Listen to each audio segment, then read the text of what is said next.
KJ's here with me now. What are you saying, bro? The contractual birthday Man United disappointment happened in that first half and a bit of the second half. But after that, I'm not gonna lie, Terry, I'm actually not that vexed at this game because yes, we went down to a wonderful strike in the first minute and then a baffling lead up to an own goal. Cool. But the fact that we fought back, that we kept on going, and we even in the first half, we should have scored two or three, like two goals. Like Garnacho wasn't his night tonight at all. But we kept fighting, we kept going. And towards the end, when it was 2-2, last year, even if we got to that point, we wouldn't look like scoring, but we looked like we was going to score the third, and it just didn't happen. You know what I mean?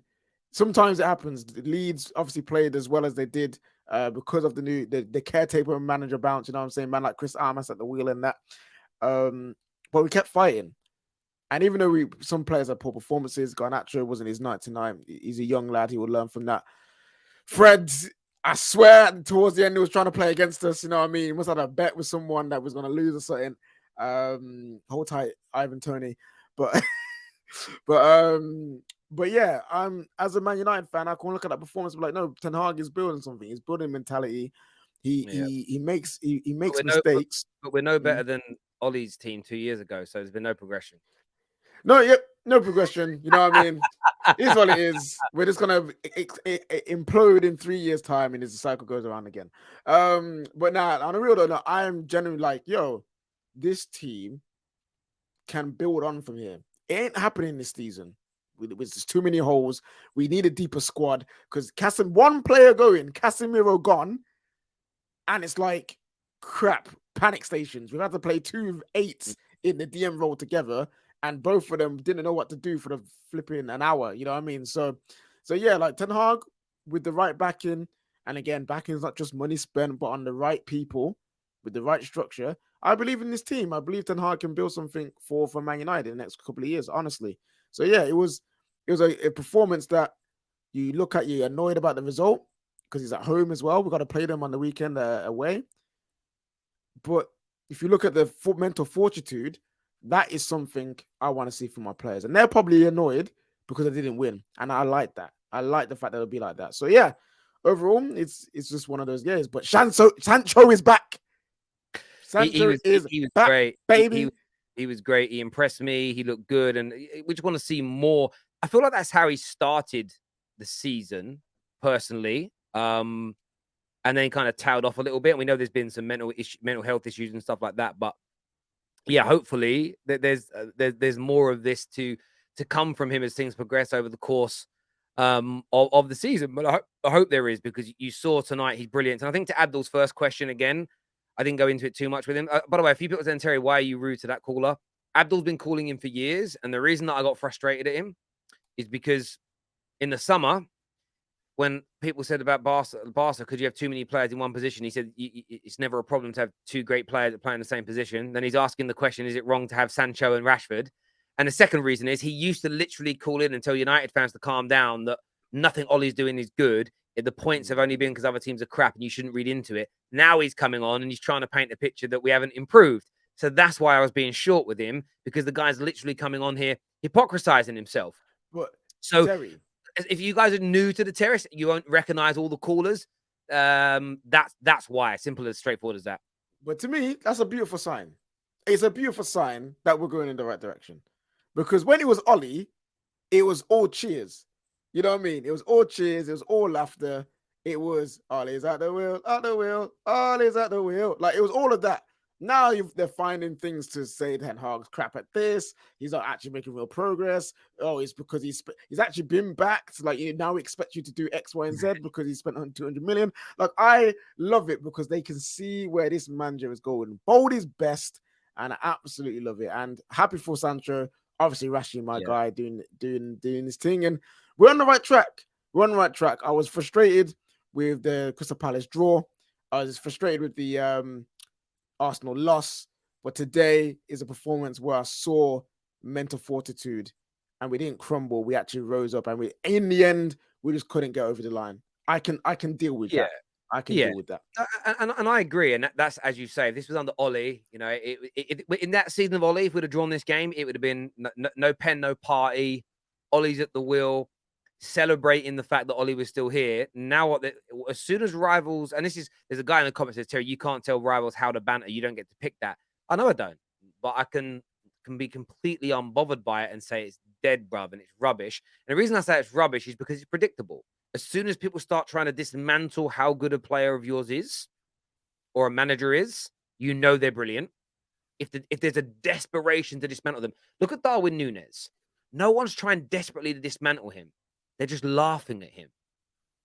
But you have like Enzo Fernandez who joined Chelsea, and people are starting almost like scientific, surgical level threads on all the intricate things that he's doing wrong. And that ain't even banter. That's like actual hard work. To sit there and think of what Abdul did, like man's sitting there going, right, how can I turn this into a negative for Man United?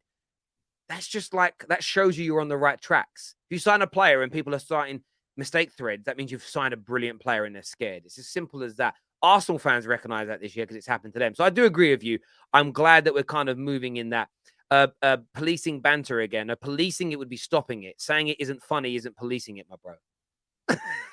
Saying dead banter is not my fault that your banter's dead. So yeah, Paul, I don't talk down to people. I shut people down when they come on here and they change their tune. You know, if KJ comes on here and says, I love players that do tricks and flicks and skills in games, and then the next show says, I hate when players do tricks and flicks in games, I'm gonna come at him hard, bro, because we just don't do hypocrisy on the football team. Why do you think him and Lee? Why do you think him and Lee always get into it? Because obviously Lee's a flip flop, isn't it? He's a flip flop, isn't it? Exactly. That's what it comes down to. That's it. Simple. Don't come for me, Lee. I'm joking. Simple as that.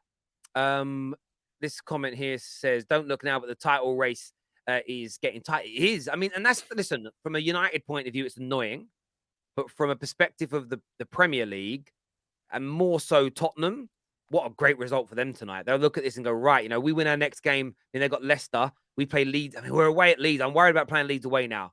Leeds away Sunday's going to be a big, big game. I'm hoping that they put everything into this game, and that late in that game we just demolish them in it. But yeah, it's gonna be tough if we have to play Sabitzer Fred again. It's gonna be a long day.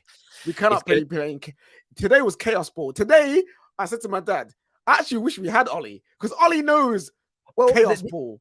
Ollie understands it. Well, this is the difference between us now and under Ollie, is we haven't killed games off, barring Rashford, who's been scoring. We don't have any other killers in our attack at the minute. We did in Ollie's seasons where we did well. There was Cavani, obviously Rashford. You had Bruno in the goal scoring form of his life.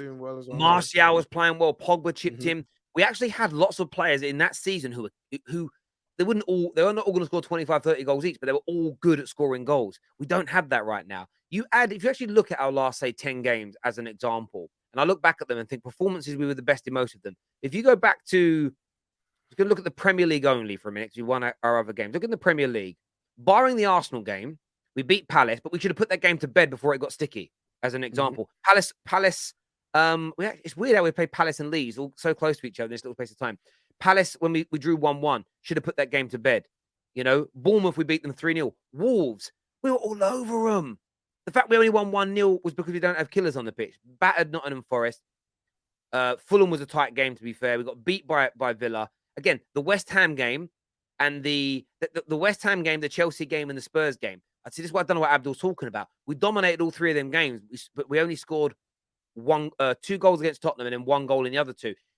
Once we develop and/or buy some more killers in this team, that is when we'll start scoring those extra 1.5 goals on average. Not obviously, you can't score 1.5 goals per game, and you'll see a difference. But the control of the matches is there, the foundation and the base is there. So that's what I would say. JP said, I don't really agree with that analogy, Terry, but I get what you're saying. What about the spending of money? Yeah, listen, some people think all clubs should be limited to spending the same wage caps like the NFL, and then it makes it really fair. The problem is that what you don't have in England or in European football is the draft system. You don't have colleges and universities developing players ready for professional games. Clubs have to do that themselves.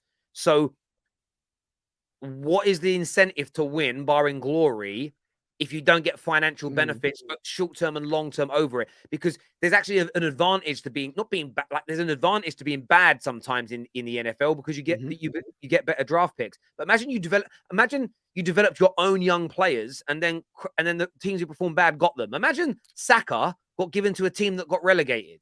Yeah, and even with that, Terry, it'll be people will complain because then it's like, say if you can't, okay, you got a wage cap and you can only start using players from your academy.